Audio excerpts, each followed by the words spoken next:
আসসালামু আলাইকুম। বর্ণমালা একাডেমিতে সবাইকে স্বাগতম। আমাদের আজকের আয়োজনে থাকছে বিভিন্ন চাকরি পরীক্ষায় আসা 6টি গুরুত্বপূর্ণ অঙ্ক। তো চলুন দেরি না করে আমরা আমাদের অঙ্কে চলে যাই। আমাদের 1 নম্বর অঙ্কটিতে বলা হয়েছে, বার্ষিক 15% মুনাফায় কোনো ব্যাংক থেকে কিছু টাকা নিয়ে 1 বছর পর 1680 টাকা মুনাফা দেওয়া হলো, আসল কত? এখন যেহেতু বলছে মুনাফার হার 15%, তাহলে আমরা লিখতে পারি এটাকে 100/15। আর আয়টা দেওয়া আছে 1680 এবং এনটা দেওয়া আছে 1। এখন আমরা জানি আই সমান পি আর এন, তাহলে আমাদের কিন্তু আসল বের করতে হবে। তাইলে আমাদের পিটা নির্ণয় করতে হবে। এখন পির সূত্র হচ্ছে এই আই ইন্টু 100 থাকবে, আর নিচে থাকবে আর ইন্টু এন সমান আমাদের আরটা কিন্তু 15%, তাই এখানে লিখবো 15%, 15 ইন্টু 1, আর উপরে লিখবো 1680 ইন্টু 100। এখন যদি আমরা কাটাকাটি করি, এই 15 দিয়ে এই 1680কে কাটতে পারি, যাবে একবার, তারপরে 3 0 2 112। এখন এই 112কে যদি আমরা 100 দিয়ে গুণ দিই, তাহলে আমাদের হয়ে যাবে 112 আর সাথে 2টা শূন্য, অর্থাৎ 11,200। তাইলে আমাদের কিন্তু উত্তরটি হবে 11,200 টাকা। আমাদের 2 নম্বর প্রশ্নটিতে বলা হয়েছে, 1994 সালের 1 ডিসেম্বর বৃহস্পতিবার হলে 1995 সালের ওই একই তারিখ কী বার হবে? এখন এটা কিন্তু একটি মানসিক দক্ষতার প্রশ্ন, কিন্তু অনেক সময় গণিতেও এটা দিয়ে দেয়। তো এটি জানার উত্তর বের করার জন্য আমাদের দেখতে হবে সালটি অধিবর্ষ নাকি অধিবর্ষ নয়। এখন যেহেতু 1994, এটি কিন্তু অধিবর্ষ নয়, কেননা 94কে আমরা 4 দিয়ে ভাগ দিতে পারবো না, ভাগ শেষ থাকবে। তাই আমাদের একটা হবে 2 8 2 4 8 1 4 3 4 12। এটা কিন্তু নিঃশেষে বিভাজ্য না, তাই এটি অধিবর্ষ নয়। আবার 96 হলে কিন্তু এটি অধিবর্ষ হতো। এখন যেহেতু অধিবর্ষ নয়, সেহেতু ফেব্রুয়ারি মাসটি 28 দিনের হবে এবং ওই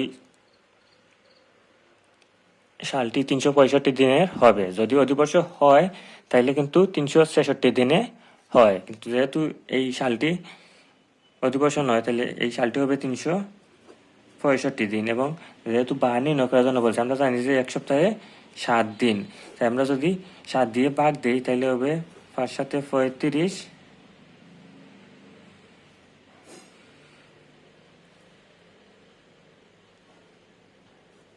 5 2 7 14 একদিন। এখন আমরা যদি 7 দিয়ে ভাগ দিই, তাহলে কিন্তু আমাদের অবশিষ্টটা 1 বের হয়েছে, অর্থাৎ আমাদের কিন্তু এই 52 সপ্তাহ পর পর একই তারিখ আসে, অর্থাৎ এই 1994 এর 1 ডিসেম্বর যে বার, এতে তার 52 সপ্তাহ পর কিন্তু ওই একই বার হবে। কিন্তু যেহেতু এই একদিন অবশিষ্ট আছে, তাহলে কিন্তু আমাদের এই 1 বছর পর ওই একই তারিখে কিন্তু বারটা একদিন বাড়বে, অর্থাৎ 1 ডিসেম্বর বৃহস্পতিবার ছিল, তাইলে 1995 এর 1 ডিসেম্বর হয়ে যাবে শুক্রবার, অর্থাৎ আমাদের উত্তরটি হবে শুক্রবার। এরকম যদি অধিবর্ষ ছাড়া কোনো সাল দেওয়া থাকে এবং পরের বছরের একই তারিখ কি বার ওইটা নির্ণয় করার জন্য বলে, তাহলে আমরা কিন্তু একদিন বাড়িয়ে লিখতে পারবো। আমরা বৃহস্পতিবার থাকলে শুক্রবার হবে, শুক্রবার থাকলে শনিবার হবে, এইভাবে পরবর্তী দিনটি দিয়ে দিবেন, কারণ 1 বছরের 1 তারিখ পরের বছরের ওই তারিখ থেকে একদিন বেশি থাকবে। তো এইটা আমরা সহজভাবে এইভাবে মনে রাখতে পারি, কিন্তু তাও আমরা অঙ্কের সাহায্যে দেখিয়ে দিলাম যে কিভাবে একদিন বেশি হয়। কিন্তু অধিবর্ষ যদি হয়, তাহলে কিন্তু ওই বছরে ফেব্রুয়ারি মাসটি হবে 29 দিনের এবং বছরটি হবে 366 দিনের, তাইলে কিন্তু আমাদের বারটা 2 দিন বেশি হবে, অর্থাৎ এখানে বৃহস্পতিবার থাকলে কিন্তু ওই একই তারিখ পরবর্তী বছর হবে শনিবার। তাহলে আমাদের এই প্রশ্নের উত্তরটি হবে শুক্রবার। আমাদের 3 নম্বর ঘটিতে বলা হয়েছে, কোন প্রকৃত ভগ্নাংশের হর এবং লবের পার্থক্য 2, হর ও লব হতে 3 বিয়োগ করলে যে ভগ্নাংশ পাওয়া যায় তার সঙ্গে 4/1 যোগ করলে 1 হয়। ভগ্নাংশটি কত? এখন এটিকে আমরা সমীকরণের সাথে সাজাবো। আমাদের প্রশ্নে দেওয়া আছে যে কোনো ভগ্নাংশের পার্থক্য লব হরের পার্থক্য 2, তাহলে আমরা লিখতে পারি যে লবটা যদি x হয় তাহলে হরটা হবে x প্লাস 2, যেহেতু 2 বেশি হবে হরটা। আবার বলছে যে উভয় হতে 3 বিয়োগ করলে, তাহলে আমরা এই লব থেকেও 3 বিয়োগ করব, আবার হর থেকেও 3 বিয়োগ করব। বলছে যে ওই যে ভগ্নাংশ পাওয়া যায়, অর্থাৎ এই ভগ্নাংশ পাওয়া গেছে, তার সাথে 4/1 যোগ করলে, তাহলে এর সাথে আবার আমরা 4/1 যোগ করলে বলছে হবে 1। এখন আমরা বলতে পারি যে এই 2 থেকে 3 গেলে কিন্তু হয়ে যাবে -1, তাহলে x মাইনাস 1, x মাইনাস 1, উপরে থাকবে x মাইনাস 3 প্লাস 4/1 সমান 1, বা আমরা লসাগু নিতে পারি এই 4 ইন্টু এক্স মাইনাস 1। কারণ এটা যদি লসাগু নেই, তাহলে এটা দিয়ে উপরের অংশকে ভাগ দিলে কিন্তু এই নিচের অংশকে ভাগ দিলে 1 হবে, 4 থাকবে। এই 4 দিয়ে আমরা উপরেরটাকে গুণ দিলে হবে 4x মাইনাস 12 প্লাস এটা দিয়ে 4কে ভাগ দিলে কিন্তু এই x মাইনাস 1 থাকবে, তাহলে এই x মাইনাস 1কে 1 দিয়ে গুণ দিলে হবে x মাইনাস 1 সমান কিন্তু হবে 1, বা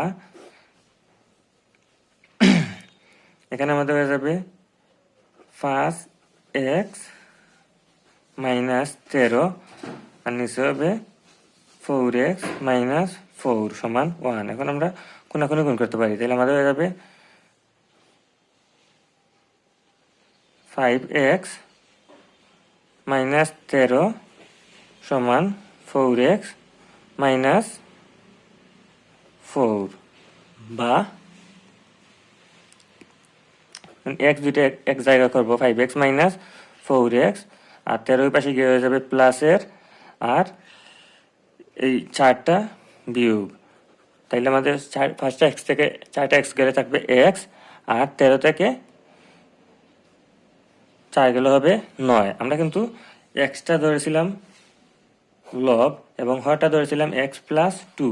এখন এখানে যদি আমরা x এর মান বসাই, তাহলে আমাদের লবটা হবে 9 এবং হরটা হবে 9 প্লাস 2, তাহলে আমাদের হয়ে যাবে 9 আর নিচে হবে 11। তাহলে এটি কিন্তু হবে আমাদের উত্তর। আমাদের 4 নম্বর গঠিত বলা হয়েছে 0.02 গুণন 0.003 গুণ 0.0004 সমান কত? এখন আমরা প্রথমে এই সংখ্যা তিনটিকে গুণ করব। এখন আমরা যদি সংখ্যা তিনটিকে গুণ দিই, তাহলে হবে 2 3 6, 4 6 24। এখন আমাদের দেখতে হবে যে দশমিকের পর টোটাল কয়টা সংখ্যা আছে। তাহলে আমাদের এখানে দশমিক পর আছে 2টা, এখানে আছে 3টা, তাহলে 2 আর 3 হলো 5, এবং এখানে আছে 4টা, অর্থাৎ 5 আর 4 9। তাহলে আমাদের কিন্তু এই সংখ্যাটিতে দশমিকের পরে 9টা সংখ্যা হতে হবে। তাহলে যেহেতু আমাদের অলরেডি আমরা 2টা সংখ্যা পেয়ে গেছি, বাকি সংখ্যাগুলো আমরা 0 দিয়ে পূর্ণ করব। তাহলে আমাদের এইটাকে 9 সংখ্যা বানাতে হলে আমাদের 7টি শূন্য অ্যাড করতে হবে। তাহলে কিন্তু 1 2 3 4 5 6 7 8 9 দশমিক 0। তাহলে এটি হবে আমাদের উত্তর।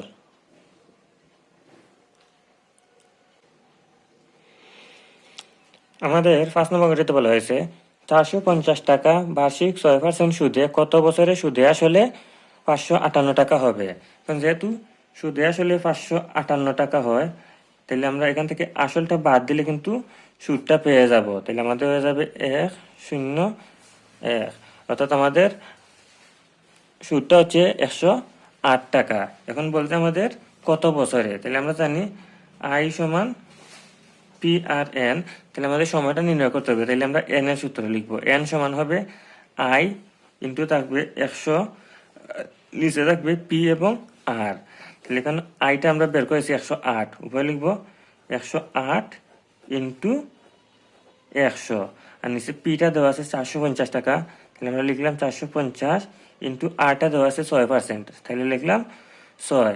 এখন যদি আমরা কাটাকাটি করি, তাহলে এই শূন্য দিয়ে এই শূন্যকে কাটতে পারি, আবার এই 6 দিয়ে 108কে কাটলে হবে 1 8 6 48, আবার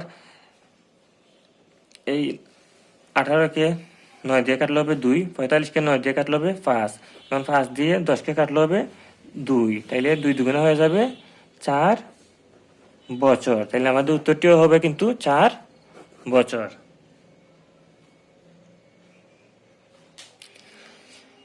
আমাদের 6 নম্বর অর্থাৎ আজকের শেষ সংখ্যাটিতে বলা হয়েছে 2, 6, 12, 34, 72 ধারাটির পরবর্তী সংখ্যাটি কত হবে। এখন আমরা যদি ধারাটি দেখি তাহলে 2, 6, 12, 36, 72, এখন বলছে যে পরবর্তী সংখ্যাটি বের করতে হবে। এখন আমরা দেখবো যে ধারাটি কোন সিকোয়েন্সটি ফলো করেছে। এখন যদি আমরা দেখি যে 2কে কিন্তু 3 দিয়ে গুণ দিয়ে 6 হয়েছে, আবার 6কে 2 দিয়ে গুণ দিয়ে 12 হয়েছে, আবার 12কে কিন্তু 3 দিয়ে গুণ দিয়ে 36 হয়েছে, আবার 36কে 2 দিয়ে গুণ দিয়ে 72 হয়েছে। এখন আমরা যদি সিকোয়েন্সটা ফলো করি যে একবার 3 দিয়ে গুণ হচ্ছে, পরের বার 2 দিয়ে গুণ হচ্ছে, এরপরের বার কিন্তু 3 দিয়ে গুণ হয়েছে, পরের বার 2 দিয়ে গুণ হয়েছে, তাইলে এখানে কিন্তু আমরা পরবর্তী সংখ্যাটি নির্ণয় করার জন্য এই 72কে আমরা 3 দিয়ে গুণ দিব, তাইলে 2 3 হয়ে যাবে 6, 3 সাথে 21, 216, তাইলে আমাদের উত্তরটিও হবে 216। তো এই ছিল আমাদের আজকের 6টি গুরুত্বপূর্ণ অঙ্ক। আশা করি অঙ্কগুলো আপনাদের বুঝতে কোনো অসুবিধা হবে না। অঙ্কগুলো সম্পর্কে বা ভিডিও সম্পর্কে আপনাদের কোনো মতামত থাকলে অবশ্যই কমেন্ট করে জানাতে ভুলবেন না। আর আপনি যদি চ্যানেলটি নতুন হয়ে থাকেন তাহলে অবশ্যই চ্যানেলটি সাবস্ক্রাইব করে রাখবেন, আর চ্যানেলটিতে গিয়ে আগের ভিডিওগুলো দেখে আসতে পারেন। সবার জন্য রইল শুভকামনা। আল্লাহ হাফিজ।